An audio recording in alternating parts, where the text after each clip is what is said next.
Talk about Trea Turner and his free agent candidacy.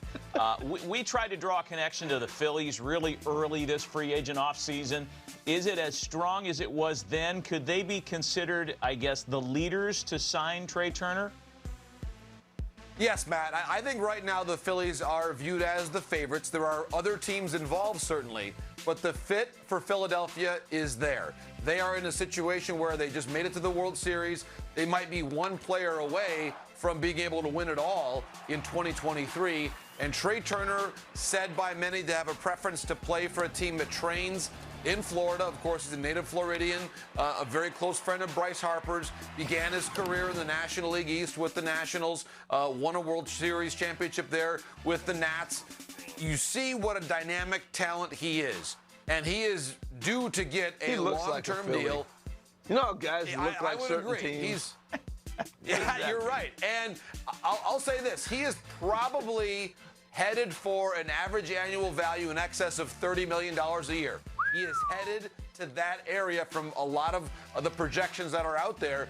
And he may still be of interest to the Giants, but I don't think the Giants will sign another position player for $30 million plus a year unless they know if they're going to get Aaron Judge or not. So I think the Giants are involved in the shortstop market, but it's somewhat contingent on what happens with number 99, whereas for the Phillies, Trea Turner, according to sources, is their top priority. Man, that'd be pretty amazing to envision Trea Turner signing at a higher AAV than what they're paying Bryce. Hey, one thing I'm hearing a lot, JP, is the big dogs out there, like Judge, Trea Turner we're talking about now, DeGrom, that teams are saying, hey, you got to get signed up because they're holding up the whole market. They're not going to play that wait till February, March stuff. The money's going to be gone. It's a WBC year. A lot of things happening.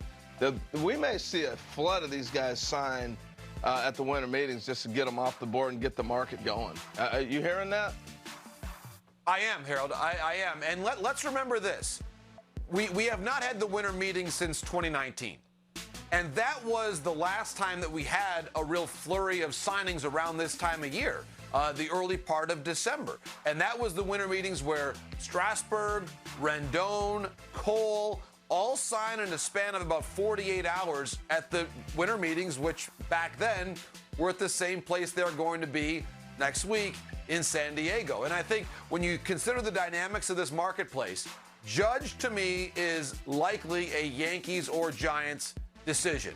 There might be another team that lurks, and we talked about the Dodgers, but I believe the overwhelming likelihood for Judge is he is going to either sign with the Giants or the Yankees. There does not need to be a mystery team here. So I think the clarity of Judge's market and the relatively binary choice that he has will help him decide by the end of next week. I've always believed that he's going to be able to sign by the end of the winter meetings, and I've had nothing in the last several days to suggest that it's going to go on beyond that. So when you consider where Judge is, that's a huge domino to go at some point.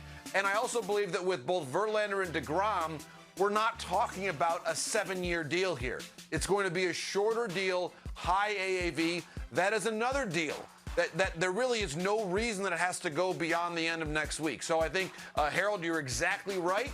And I think the circumstances exist in the market for Judge, Verlander, and DeGrom to all sign before the end of next week. Hey, we have